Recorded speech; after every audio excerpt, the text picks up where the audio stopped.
You need to leave. Now.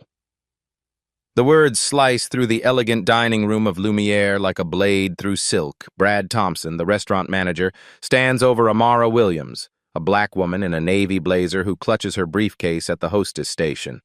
Crystal chandeliers cast shadows across her face as 30 pairs of eyes turn to watch. "Ma'am, this establishment has a strict dress code and clientele expectations," Brad continues, his voice carrying the authority of someone who's never been challenged.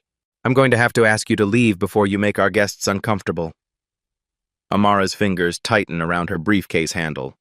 She's dressed professionally, more appropriately than half the diners present, but Brad's eyes see only what his prejudice allows.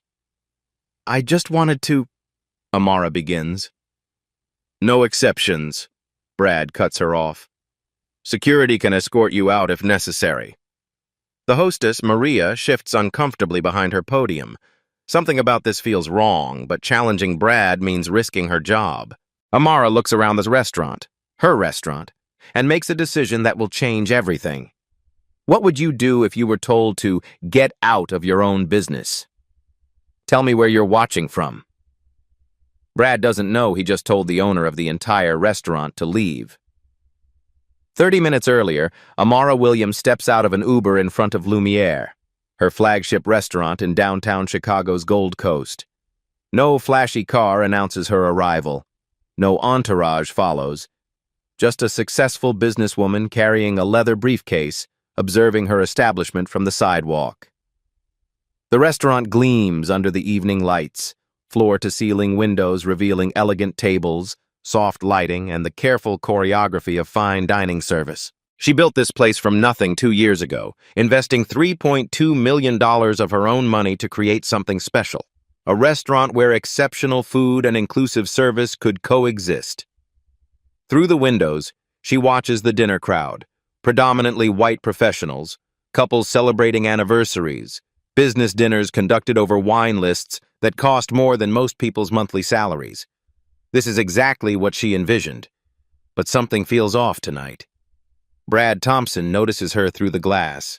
In his 8 years managing upscale restaurants, he's developed what he calls situational awareness, the ability to spot people who don't belong.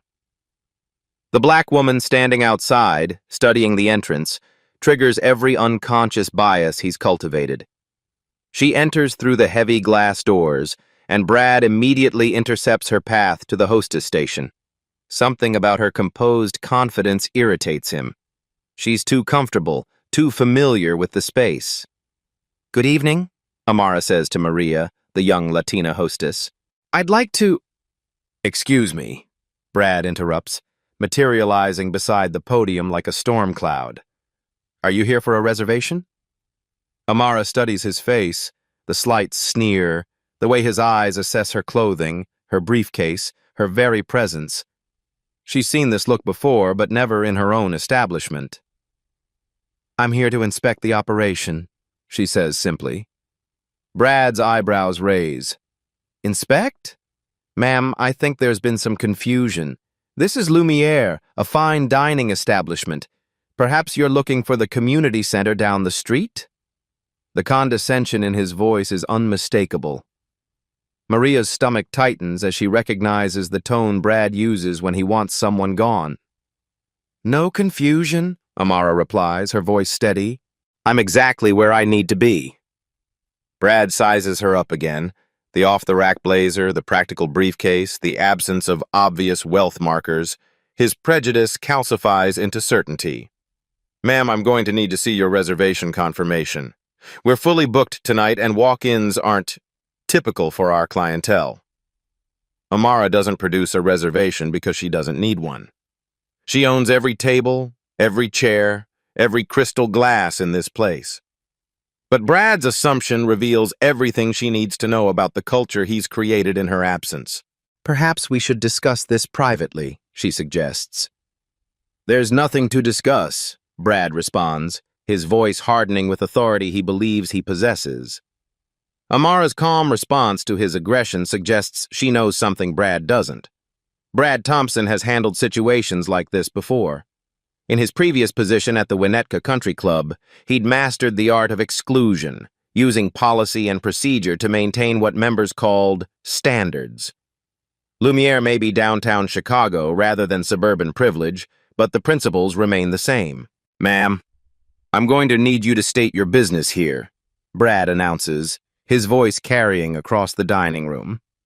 Several nearby tables pause their conversations to observe the confrontation. "I told you," Amara responds calmly. "I'm here to inspect the operation." "Inspect?" Brad's laugh is sharp and dismissive. "On whose authority? Are you from the health department? The city? Because I can assure you, all our permits and certifications are current." Amara studies his face, noting the way he positions himself between her and the dining room, the way his voice projects to ensure maximum audience participation in her humiliation. "I'd like to review your wine list," she says. "Our wine list?" Brad's condescension reaches new heights. "Ma'am, our wine selections start at $45 per bottle. Perhaps you'd be more comfortable at the Olive Garden." The suggestion lands like a slap. Maria winces behind the hostess podium. Carlos, a server passing with a tray of appetizers, slows his pace to listen. "I'm familiar with wine pricing," Amara replies. "What I'm curious about is your markup structure and vendor relationships." Brad's eyes narrow. Her questions are too specific, too knowledgeable. "Ma'am, that information is proprietary. I don't know what kind of scam you're running, but—" "Scam?" Amara's voice remains level, but something dangerous flickers in her eyes. "Look, I've been in hospitality for 8 years. I know when someone's fishing for information they shouldn't have. Whatever you're selling, whatever angle you're working, we're not interested."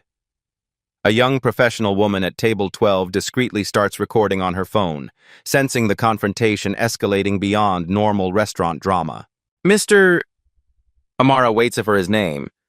"Thompson, Brad Thompson, and I'm the general manager of this establishment." "Mr. Thompson, I'd like to speak with whoever is above you in the hierarchy." Brad's smile turns predatory. "Ma'am, I am the hierarchy. The owners live in Europe and trust me to handle operations, which means what I say goes." The irony would be amusing if it weren't so offensive. Amara owns this restaurant, built it from the ground up, and hired Brad 6 months ago during her expansion into Milwaukee. She'd trusted her assistant manager's recommendation without conducting the interview personally, a mistake she's now paying for. "I see," Amara says quietly. "And part of your operational authority includes determining who belongs here?" "Exactly, and you clearly don't." When Amara asks about the wine selection, Brad makes a comment that crosses every line. Brad Thompson decides it's time to end this charade with decisive authority. 8 years in upscale hospitality has taught him that some people need clear boundaries, and this woman's persistent questioning suggests she's either delusional or running some kind of elaborate con. "Ma'am," Brad announces, his voice projecting across the dining room like a theater performance, "I'm going to need you to remove yourself from the premises immediately." "On what grounds?" Amara asks, her composure unshaken. "On the grounds that you're disrupting our guests' dining experience with inappropriate behavior." Brad gestures toward the surrounding tables where conversations have stopped and faces have turned to watch the spectacle. An elderly white couple at table 8 nods approvingly. They didn't pay premium prices to watch someone obviously out of place create disturbances. "What exactly is inappropriate about my behavior?" Amara's question is delivered with the precision of someone accustomed to courtrooms. "Your refusal to leave when asked, your interrogation about proprietary business information, your obvious attempt to gain access to areas where you don't belong." Brad opens her briefcase without permission, examining the contents like a security checkpoint. Inside, business documents, a laptop, restaurant industry publications, and financial reports. He fans through the papers dismissively. "Studying up on the restaurant business?" he sneers. "Let me guess, you're writing a Yelp review?" Or maybe you're one of those food bloggers looking for a story. Maria watches from behind the hostess station, her hands trembling. In 6 months working here, she's witnessed Brad's systematic rudeness toward customers he deems unsuitable, but never anything this public and cruel. "Sir," Amara says quietly, "I think you're making assumptions." "I'm making observations," Brad cuts her off. "I see someone who walked in here without a reservation, refuses to leave when asked, and is now attempting to access confidential business information. That sounds like suspicious behavior to me." Carlos, the server, exchanges glances with Jennifer, the sommelier. Both recognize the discrimination unfolding, but fear for their jobs if they intervene. "Ma'am," Brad continues, his voice growing louder, "let me be clear about something. This establishment caters to a very specific demographic. People who understand fine dining, people who appreciate quality, people who—" He pauses, searching for the right euphemism. "People who fit our atmosphere." The phrase hangs in the air like toxic gas. Several diners shift uncomfortably. The young woman recording widens her phone's angle to capture more of the scene. "And I don't fit your atmosphere?" Amara asks. "Frankly, no, you don't. This isn't personal, it's business. We have standards to maintain, expectations to meet. Our clientele pays premium prices for a certain environment." Brad's eyes scan her outfit again. The navy blazer from Nordstrom rather than designer boutiques, the practical leather briefcase instead of a luxury handbag, the absence of obvious jewelry or status symbols. "Your kind," he says, the words loaded with decades of practiced exclusion, "might be more comfortable at establishments that cater to different expectations." The phrase, "your kind," echoes through the dining room like a gunshot. Maria gasps audibly. Jennifer, the sommelier, looks physically ill. Amara stands perfectly still for a long moment, processing not just the words, but their implications for every other person of color who might walk through her restaurant's doors. "I see," she says finally. "You're saying people like me don't belong in places like this." "I'm saying everyone should know their place," Brad responds, confident in his authority. "And your place isn't here."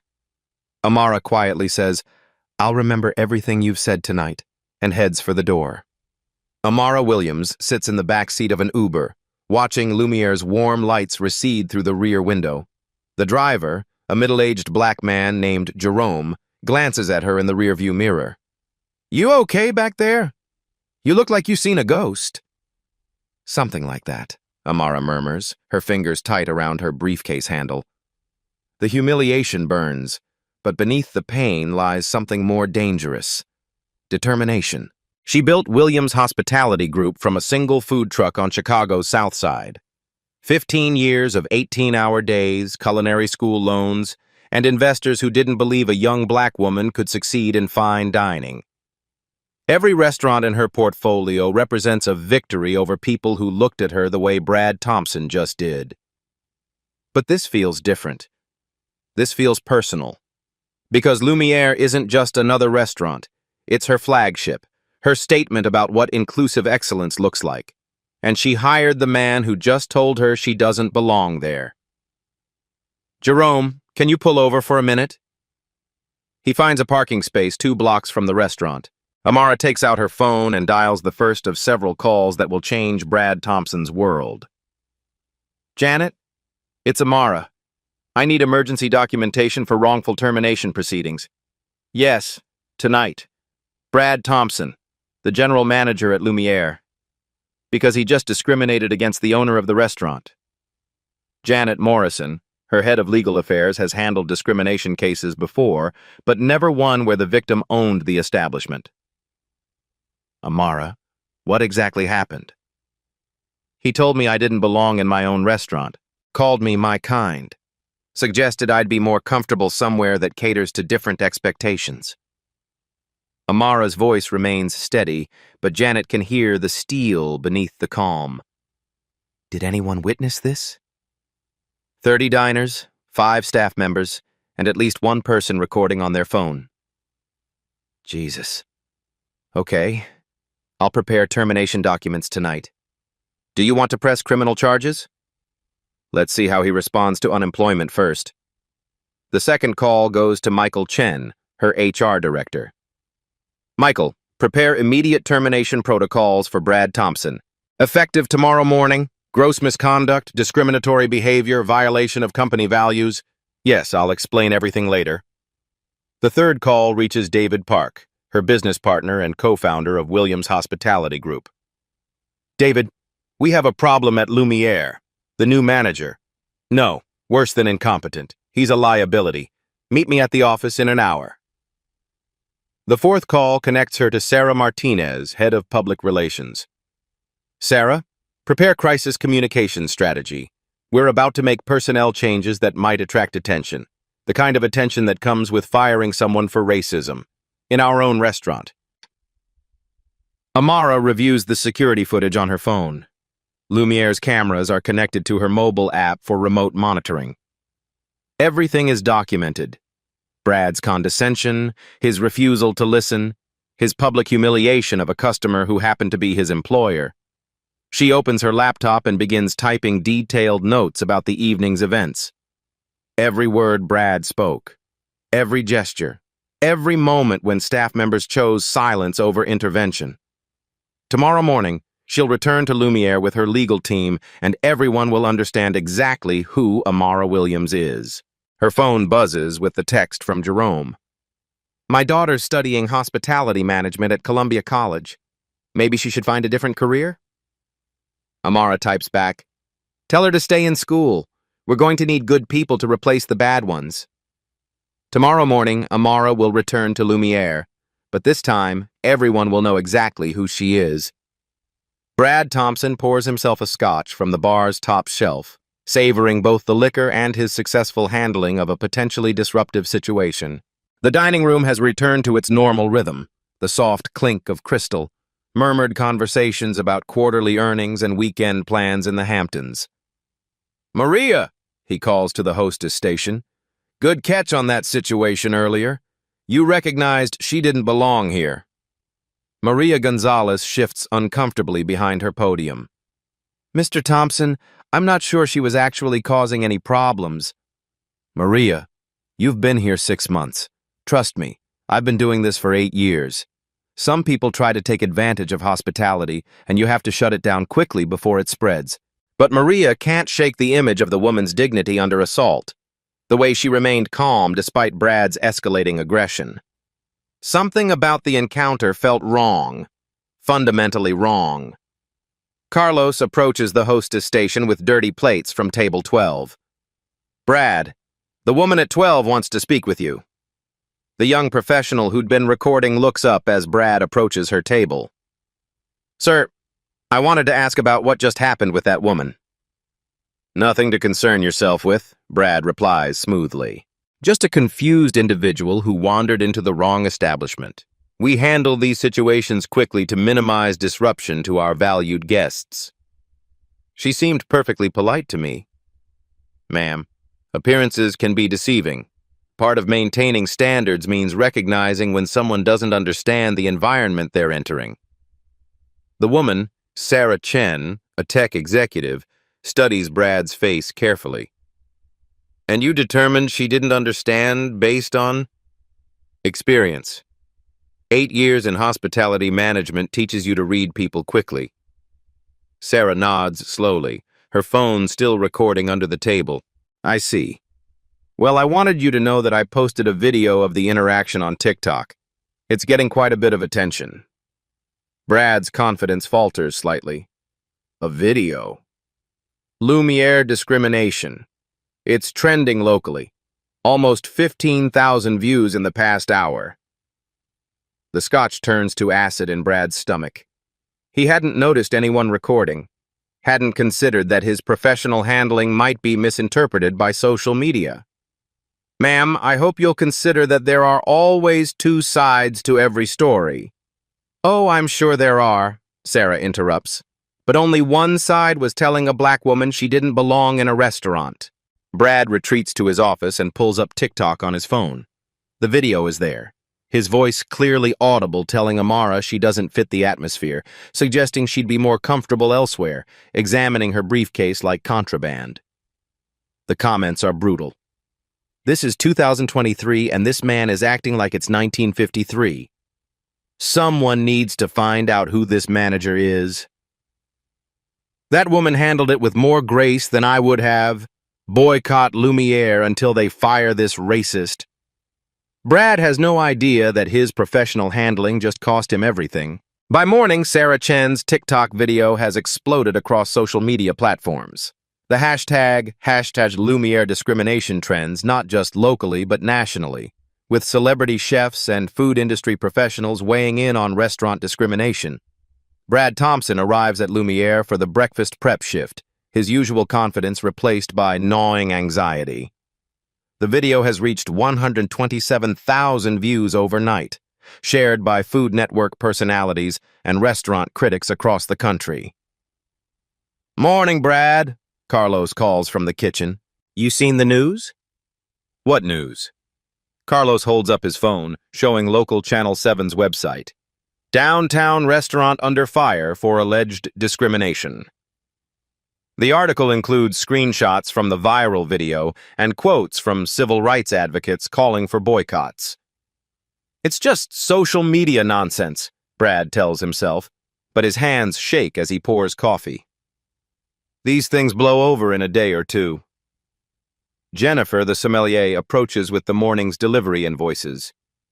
"Brad, we've had 12 reservation cancellations since last night.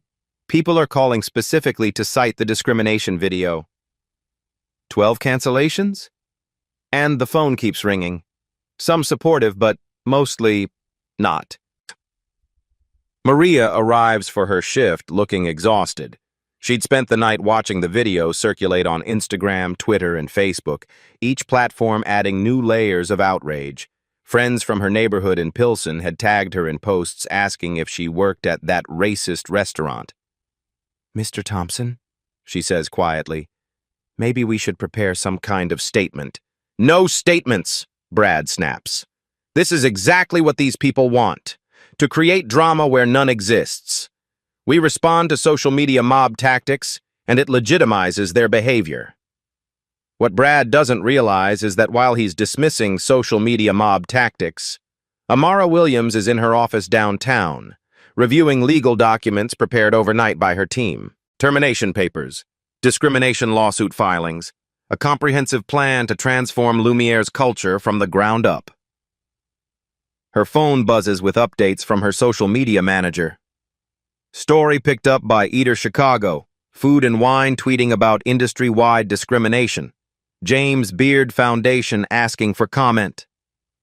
David Park, her business partner, sits across from her desk reviewing security footage from the previous night. "Amara, this is clear-cut discrimination. But are you sure you want the public attention that comes with firing him publicly?" "David, I built this company to prove that excellent food and inclusive service aren't mutually exclusive. If I let this slide, what message does that send to every other person of color who walks into our restaurants?" "Fair point. What's the plan?" Amara closes her laptop and stands. "We're going to Lumiere. Brad Thompson is about to learn that discrimination has consequences." At 10 a.m. sharp, Amara walks through Lumiere's front door with a team of lawyers. The morning sunlight streams through Lumiere's floor-to-ceiling windows as Amara Williams enters her flagship restaurant for the second time in 12 hours. This time, she's not alone. Janet Morrison, her chief legal counsel, flanks her right side. Michael Chen, HR director, walks to her left. Behind them, a paralegal carries a briefcase full of documents that will end Brad Thompson's career. Brad emerges from the kitchen reviewing inventory sheets, still wearing the confidence of a man who believes his authority is unquestionable. He recognizes Amara immediately, the troublemaker from last night, returning with what appears to be a small legal team. "Ma'am, I thought I made myself clear yesterday evening," Brad announces, his voice carrying the same condescending authority. "You're not welcome in this establishment." "Mr. Thompson?" Janet Morrison steps forward, her voice crisp with legal precision. I'm Janet Morrison, legal counsel for Williams Hospitality Group. We need to discuss your employment status. Brad's eyes narrow as he processes the words. Williams Hospitality Group? I've never heard of... The company that owns this restaurant, Michael Chen interrupts. Along with 11 others across Chicago and Milwaukee.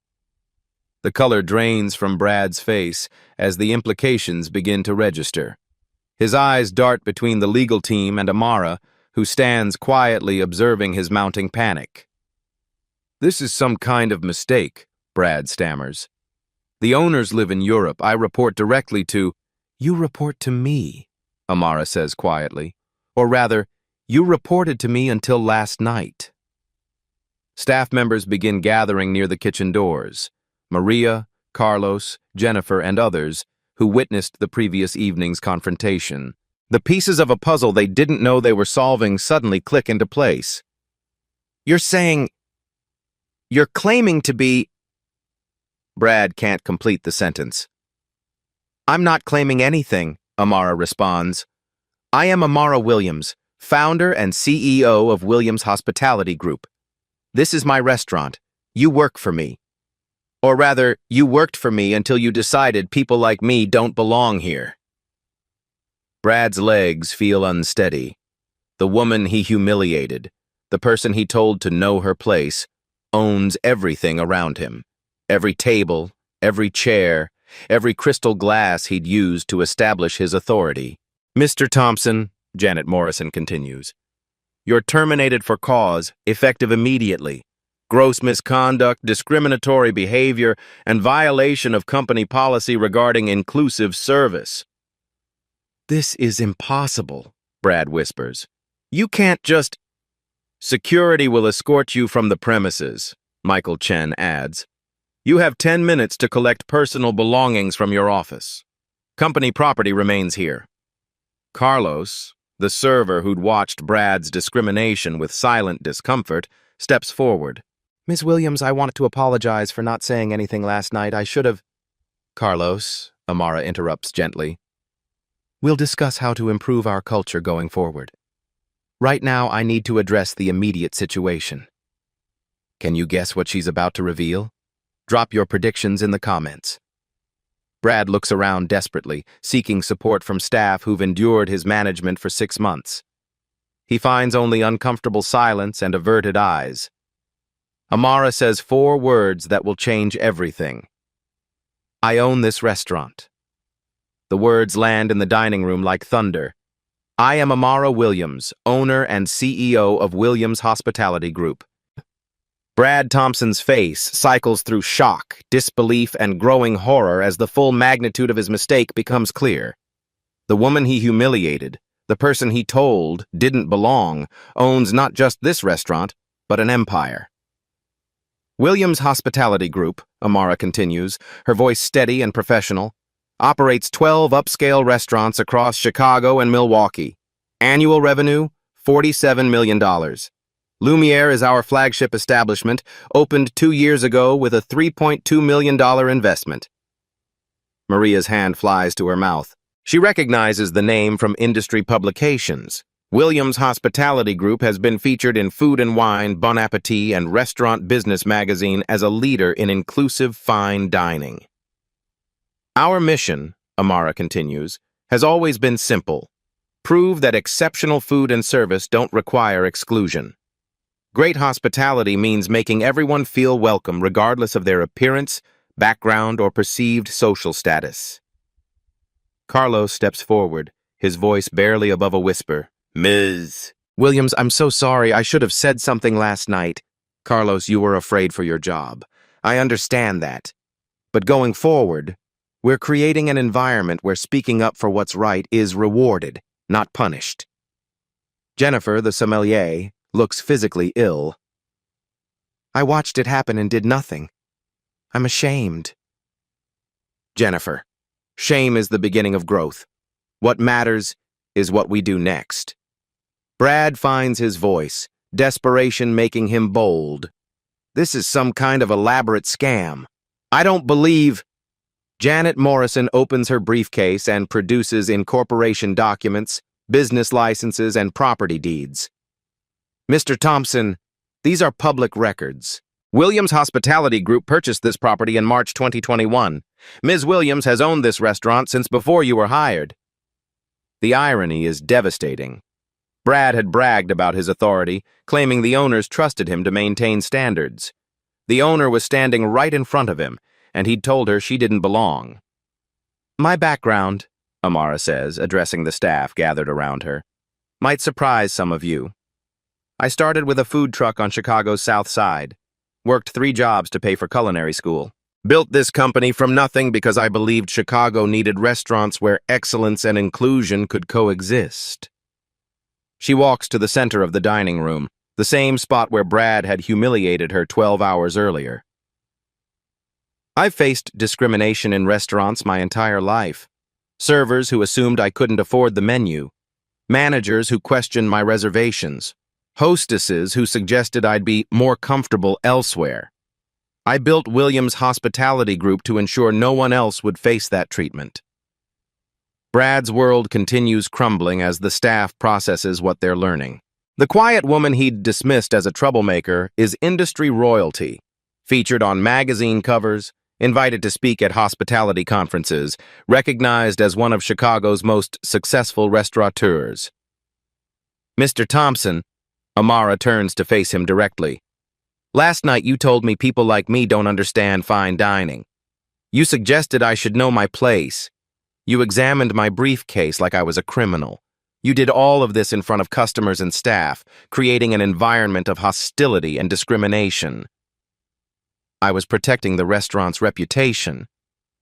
You were protecting your prejudices, Amara interrupts. And in doing so, you violated everything this restaurant represents. Michael Chen steps forward with termination documents. Mr. Thompson, your employment is terminated effective immediately. You'll receive no severance due to the discriminatory nature of your conduct. Our legal team will be filing civil rights charges. This isn't legal, Brad protests weakly. Mr. Thompson, Janet Morrison responds, discrimination based on race is not only grounds for termination, it's a federal crime. The video evidence from last night provides clear documentation of your violations. Amara addresses her staff. Everyone will have the opportunity to continue their employment here, but only after comprehensive training on inclusive service. This restaurant will become a model for the industry, a place where talent and dedication matter more than appearance or assumptions. Maria raises her hand tentatively. Ms. Williams, what can we do to make this right? Maria, you can start by treating every guest who walks through that door with the same respect you'd want for your own family. Excellence in hospitality isn't about excluding people, it's about including everyone in something special. Brad makes one last, desperate attempt. The customers expect a certain atmosphere. The customers expect great food and excellent service, Amara cuts him off. They don't expect discrimination, and any customer who does expect that isn't welcome in my restaurant. Security guards arrive, summoned by Michael Chen, to escort Brad from the premises. As he's led toward the exit, Brad turns back one final time. This won't change anything, he says. People like you still don't belong in places like this.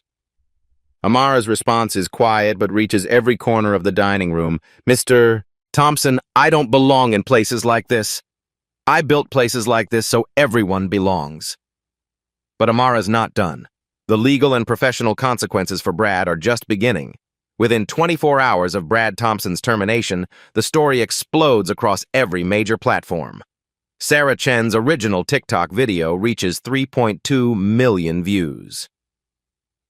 Hashtag Lumiere discrimination trends nationally alongside #Williams, hospitality, and #own the table.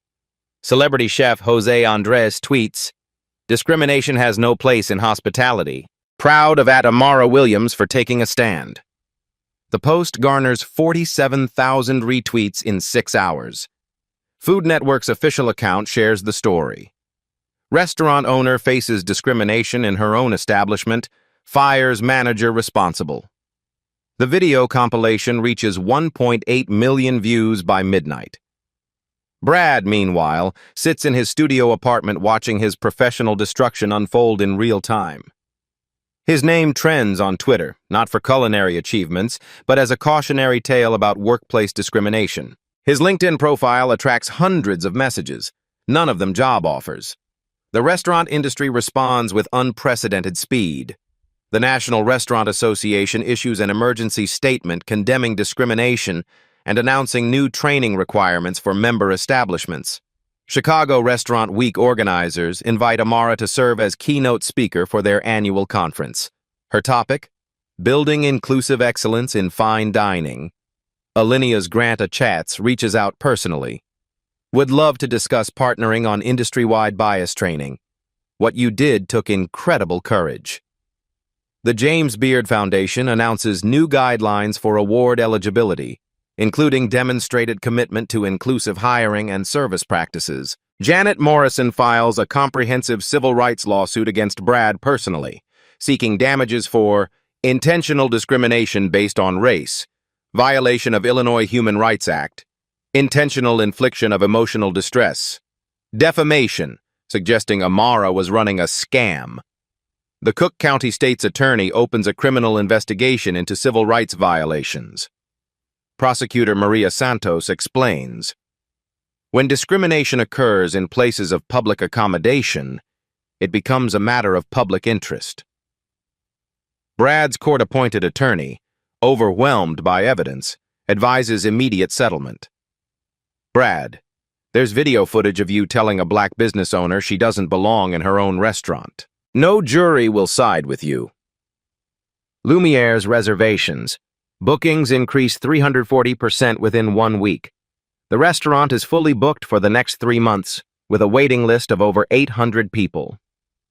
Williams Hospitality Group. Stock in the privately held company increases 23% as investors recognize the business value of ethical leadership. Brad's personal finances. His savings account, already strained from Chicago's cost of living, can't cover legal fees. He's forced to liquidate his retirement account and sell his car. Within 2 weeks, Brad discovers the true cost of discrimination in the interconnected restaurant world. Gibson's Restaurant Group. We don't employ individuals with discrimination violations. Let us entertain you. Our company values don't align with candidates who have civil rights complaints. Alinea Group. We'll need to pass on your application. The hospitality industry, built on reputation and word of mouth, offers no refuge for managers with documented discrimination histories. 60 Minutes requests an interview with Amara for a segment on discrimination in fine dining. She accepts, using the platform to discuss systemic issues beyond individual bias. The New York Times food critic Pete Wells writes a feature, When the Owner Doesn't Belong, How One Restaurant Confronted Its Own Bias. Chicago Tribune business section profiles Williams Hospitality Group's growth strategy, noting how the controversy has actually strengthened the company's brand. Brad's social media accounts become battlegrounds. His Instagram, formerly filled with pictures of high-end restaurant experiences, attracts thousands of comments calling him a racist and dinosaur. His Facebook profile, where he'd posted about maintaining standards in hospitality, becomes a screenshot shared across platforms as evidence of coded discrimination language. His Twitter account, abandoned after the first day of harassment, remains a digital monument to his downfall. Columbia College Chicago's hospitality program adds Amara's case to their required curriculum on workplace discrimination. The Culinary Institute of America invites her to develop new training modules on inclusive service. Cornell's School of Hotel Administration creates the Williams Fellowship for minority students pursuing careers in upscale hospitality. American Express approaches Williams Hospitality Group about featuring Lumiere in their Centurion Experience program for high-value customers.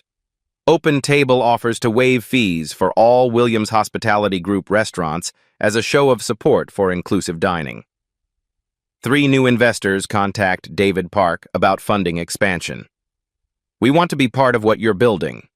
The story reaches international hospitality publications. Caterer magazine in London features Amara on their cover, the owner who fought back. Restaurant Australia invites her to speak at their annual conference on building inclusive food cultures. The World Economic Forum extends an invitation to join their hospitality diversity panel. Brad Thompson works as a night shift line cook at a 24-hour diner in suburban Schaumburg. His $65,000 management salary has become $28,000 in hourly wages.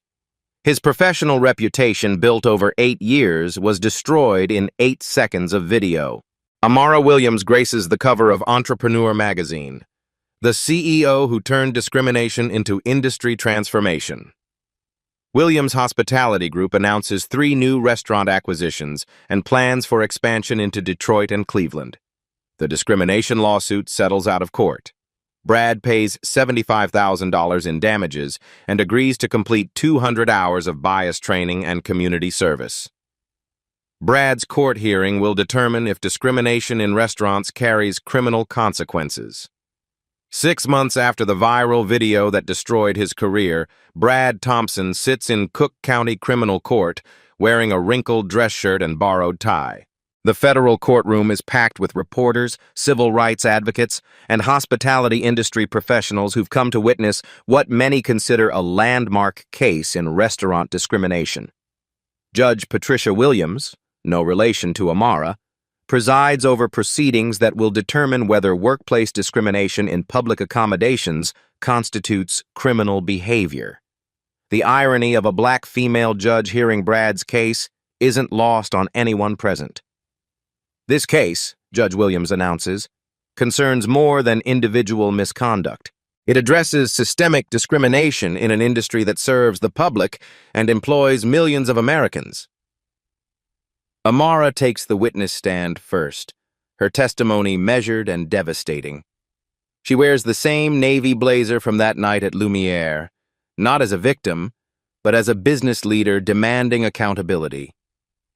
Your Honor, Mr. Thompson didn't just discriminate against me personally.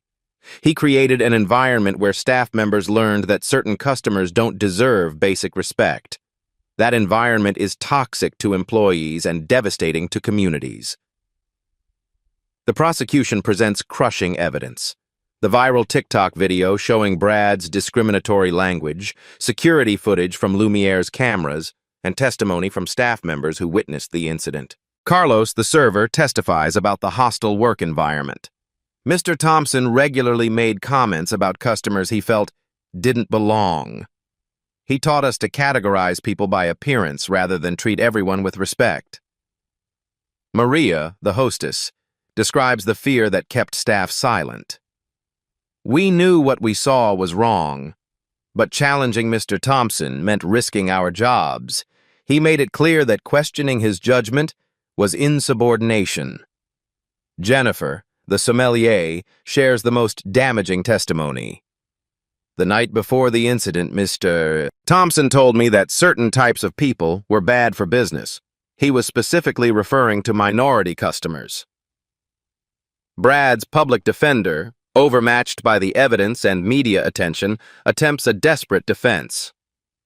Your Honor, my client made errors in judgment, but criminal charges for workplace discrimination set a dangerous precedent. Counselor, Judge Williams interrupts. Dangerous precedents are what allow discrimination to flourish unchecked. This court will determine whether Mr. Thompson's actions constitute criminal violation of civil rights. When called to testify, Brad attempts to justify his behavior with language that only confirms his guilt. Your Honor, I was trying to maintain the restaurant's reputation. In fine dining, atmosphere is everything. Certain situations can disrupt the experience we're trying to create. What situations, Mr. Thompson? When people who don't understand the environment try to access services they're not prepared for. And you determined, Ms. Williams wasn't prepared based on what criteria? Brad realizes he's trapped. Any honest answer confirms racial discrimination. Any lie constitutes perjury. Experience, he answers weakly. 8 years in hospitality management. Experience in excluding people based on race? No, I wasn't thinking about race. The prosecution plays the video again, Brad's voice clearly audible. Your kind might be more comfortable at establishments that cater to different expectations. Mr. Thompson, Judge Williams asks, what did you mean by your kind?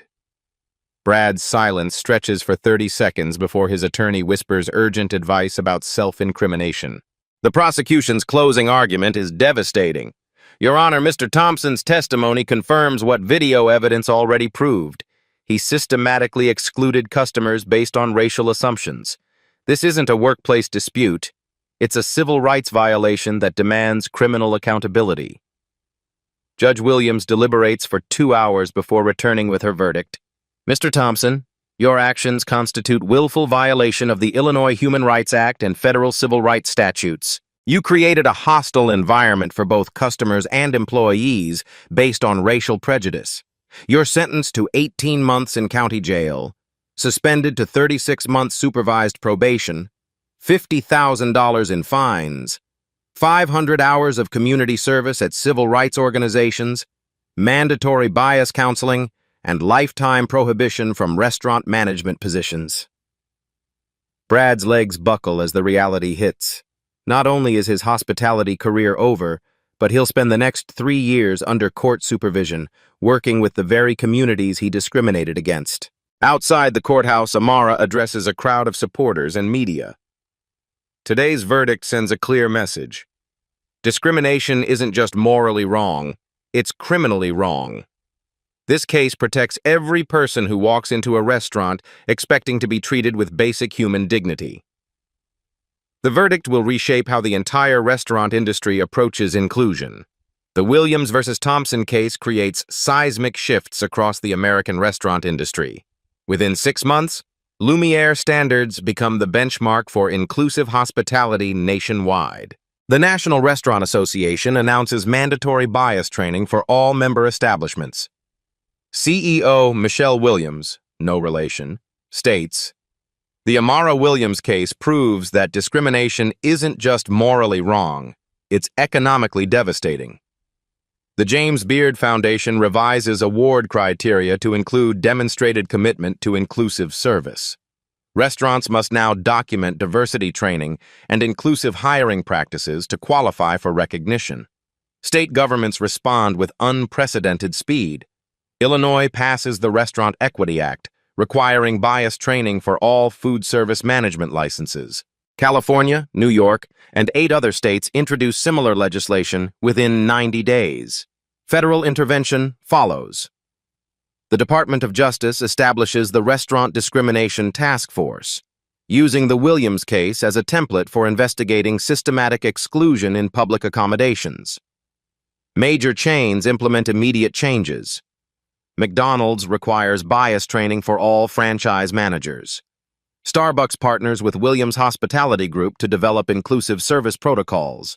Chipotle creates anonymous reporting systems for discrimination incidents. Fine dining establishments rush to demonstrate inclusive commitment. The French Laundry announces partnership with historically Black culinary schools. 11 Madison Park creates mentorship programs for minority restaurant workers. Le Bernardin implements dignity training for all front-of-house staff. Culinary education transforms. The Culinary Institute of America makes bias awareness mandatory curriculum. Johnson & Wales University creates the Williams Center for Inclusive Hospitality.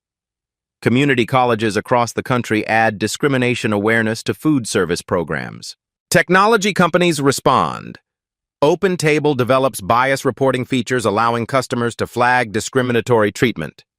Yelp adds inclusive service ratings to restaurant profiles.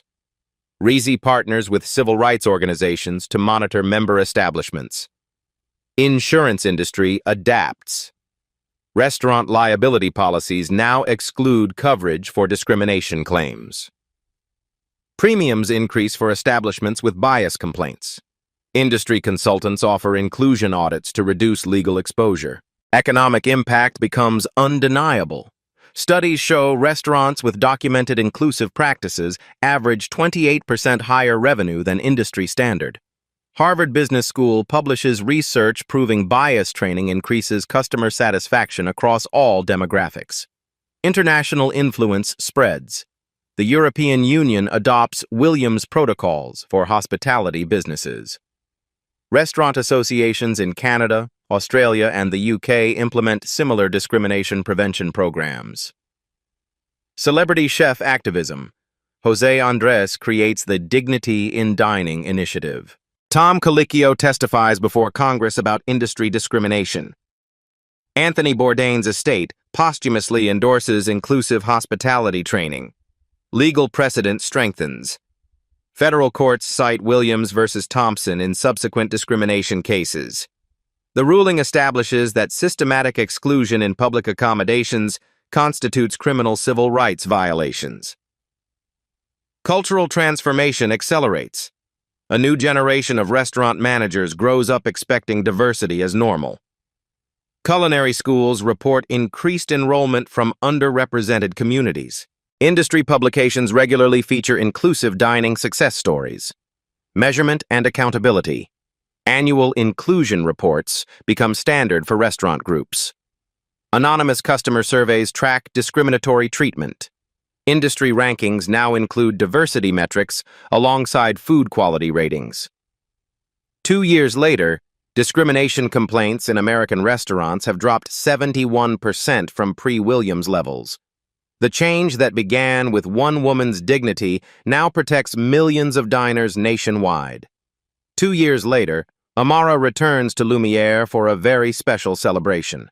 2 years and 3 months after that devastating night in her own restaurant, Amara Williams returns to Lumiere for the most meaningful celebration of her career.